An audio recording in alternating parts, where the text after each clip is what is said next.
So you are growing a huge garden and you got a lot of harvest. So now what are you gonna do with all of those harvest? Hi everyone, Merly here and welcome back to Gardening in Kentucky YouTube channel. In today's video, I will talk about what to do with your big garden harvest. I have noticed that each year there is one crop that does very good for me. One time it was the tomatoes. Another year it was the bitter gourd. This year my best producing crop is the bell peppers. And we have another batch of bell peppers that are already medium sized, and it won't be long and these bell peppers will be ready for harvest. Also, after I harvested the second batch of huge harvest from these plants, the plants started setting out a lot of flowers.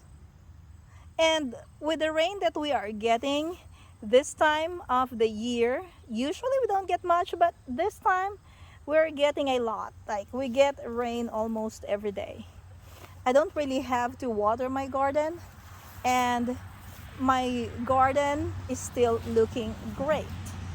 Another very prolific plant in my garden is flowers, the zinnias specifically, and I have a lot of zinnias. Now let's go this way and I'm gonna show you some more pepper plants, and these peppers also have some good sized fruits.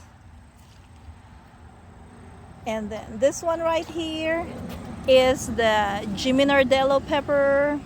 That's already big. I have harvested a bunch.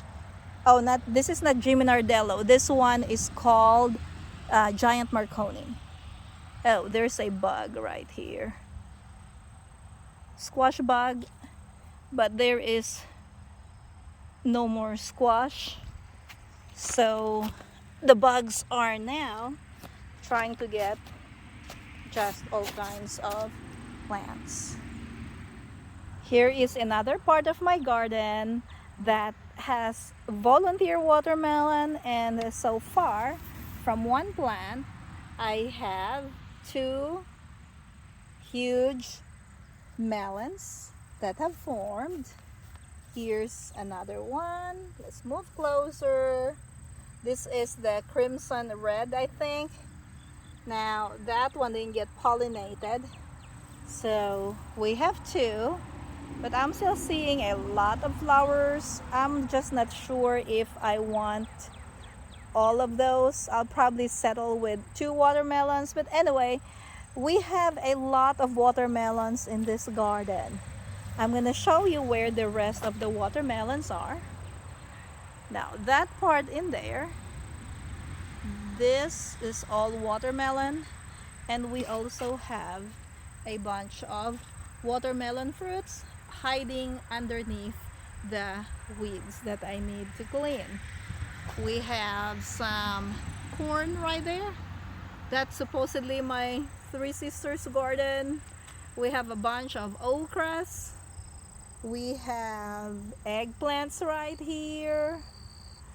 Bunch of tomatoes over there, and then right here, let's scoot backward, and we have more tomatoes. These are the San Marzano tomatoes, and we also have a bunch of this one is moringa, and we also have the cherry tomatoes, and then more tomatoes right here.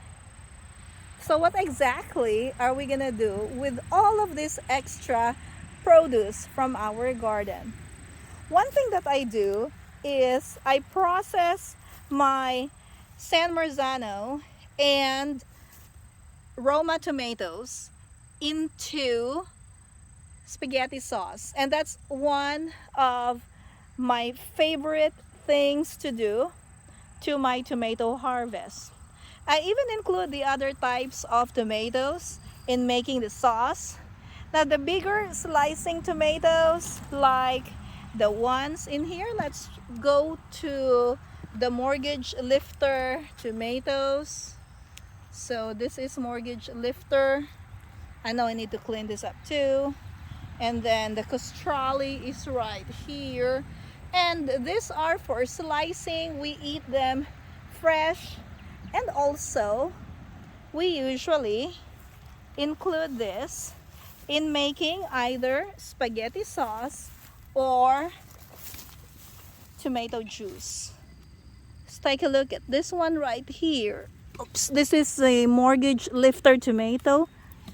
Mortgage lifter is actually my new favorite slicer tomato. This one, by its name, is really mortgage lifter. It can help you pay your mortgage.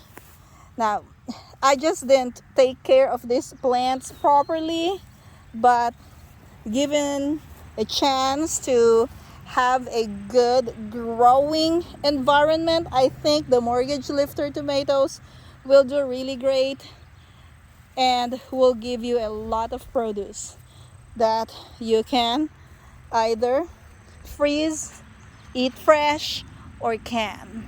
Okay, so let's lay this in here for now, and then we're gonna take a look at the other plants. So I mentioned canning the tomatoes, making spaghetti sauce, making tomato juice. I also freeze a lot of them if I am not able to can them. Salsa is one of the things that I make as well. Now here we are looking at the sweet potatoes. They're everywhere now. And we can also freeze the sweet potato leaves so that we will have some supplies of sweet potato leaves that we can use to saute or to add to our soup in the winter time. With the sweet corn, I also freeze some of them. I have a small vacuum sealer, and so I clean the corn cobs and then make sure that they're dry, and then I put them in vacuum sealer. Now, some people will blanch the corn. Sometimes I do that, but if I don't have time, I don't blanch it anymore. I don't freeze a lot of corn anyway, so it will not take a long time for me to consume all of the corn that I've harvested from my garden. And here's another spot of my garden that has a lot of plants growing, and this is the wall of string beans or snake beans or oriental long beans. Now I also freeze the beans. This is not quite ready, but tomorrow most of this will be ready for harvest. So tomorrow evening will be another freezing evening for me. I'm just gonna wash the beans, dry them, chop them up, and put them in vacuum sealed bags. Another thing that you can do with your extra garden harvest is to sell them. This year is my first time to sell my produce in a roadside stand. So let's move closer to this roadside produce stand that my daughter and I created today. So as you can see, we are on a busy highway, and we've set up a produce stand right here on the side of the road. So it's a very simple design where I set up a plastic table. I put a fabric on top of it so it will look nice, and then I put a beach umbrella just to make it look pretty, and then I have my signage, and then I put the vegetables on the table I put the cherry tomatoes in little trays. And then we have the other kinds of tomatoes right here. We have some sweet peppers, and then the beans are here, green beans, and the oriental long beans or the snake beans. And then we have 4 bouquets of flowers. My daughter created these bouquets. Look at how beautiful they are. See that? That's really super duper amazing. Now, I did not put any price on this. Somebody suggested to put a price because people will likely buy something if you show the price. Because for now, I was trying to make a set your own price system. Is an honor system.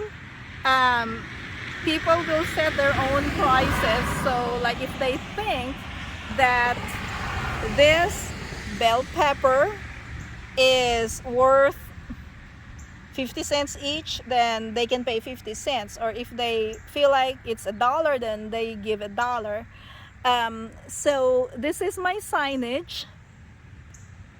Just give what you can to help our little stand. Thank you and God bless. And then I put here fresh from my backyard garden, no synthetic chemicals.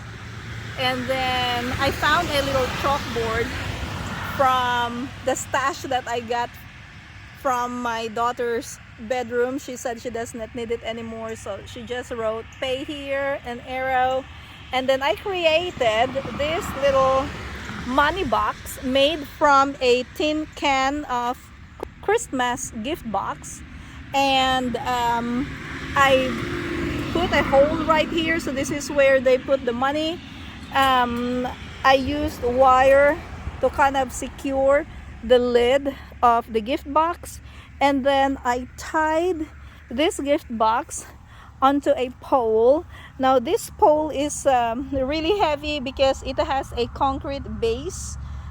This is what we use for our volleyball and badminton net. So I basically just tie the money box in here with a recycled wire from an old slinky. And then as you can see here, I also tied that little chalkboard in here. And then that's where I put the umbrella. Now all of these things are recycled, including this black paper. This came from my daughter's school, and we almost threw it away, but then I decided to keep it, and so now I put it in good use. So basically this is the setup. And also I added a cooler that has eggs in it, and I've just used recycled egg carton in here. I put ice in the bottom of this cooler to keep the eggs cool during the day. So basically this is my setup. This is all I have for sale right now, and I am planning on doing this setup on Saturdays and Sundays. I've also created a Facebook group where local people can join so they can get updates on what things we are selling in my little produce stand. I don't have to watch this all day. I just set this up and then leave it in here. They can pay whatever amount they want because they can put it in here. And then, I mean, if they don't want to pay and if they don't have money to pay for it, that's fine, they can take it. We have some recycled grocery bags that we folded in triangles. They're super duper cute, so they can use this for the produce as well. So I don't have to buy grocery bags or anything for the supplies. So I think this is very exciting, and my first time to do it, and I really love this setup. It looks so amazing and it looks so beautiful. Just look at all of these colors. So let's summarize the ideas that we have on what to do with our extra vegetable harvest from our garden. Number 1, you can freeze them. Number 2, you can can them. Number three, I didn't mention it earlier, but you can also dry them. And number four, you can sell them, give them away to your neighbors if you want, or create a little roadside produce stand like this one behind me. I hope you enjoyed this video. If you want to see more videos like this, don't forget to hit that like button, subscribe, and turn on notifications so you'll never miss a video. That's gonna be all for today. Thank you for watching, and I'm gonna see you in my next video. Have a great day!